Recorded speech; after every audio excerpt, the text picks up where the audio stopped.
Real TV Ordubad rayonundan Salam Məlik stansiyasından xəbər verir və gördüyünüz gibi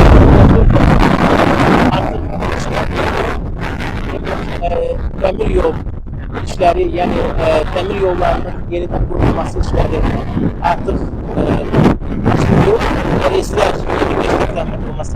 Reyslər dəyişdirilib və əsas məsələ bu yolun gedib demək Zəngəzur dəhlizinə, yəni Ermənistan sərhədinə birləşməsidir.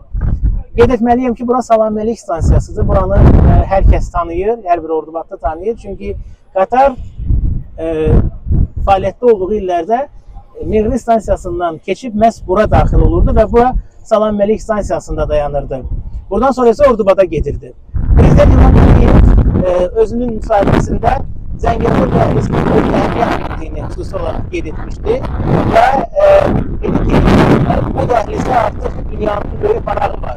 Əlbəttə, bu dəhliz vasitəsilə mütəmadi olaraq 15 milyon ton yükün Asiyadan Avropaya çatdırılması daha asan və daha gelişli olacaq və bu layihənin bu əvəzdə təşəbbüsçüsü məhz Prezident İlham Əliyev oldu.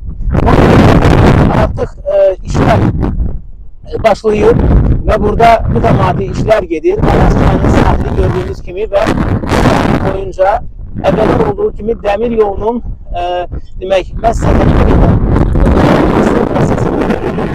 və təbii ki işlər tam yekunlaşdıqdan sonra artıq biz burada bütün infrastrukturun, yəni stansiyanın qurulması və digər işlərin də həyata keçirilməsinin şahidi olacağıq. Bura tarihi bir yerdir.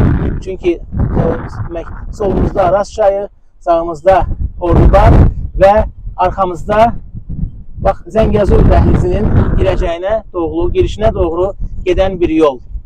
Bizdən hələlik bu qədər. Kamran Qasımov, Emin Novruzov, Real Ordubad.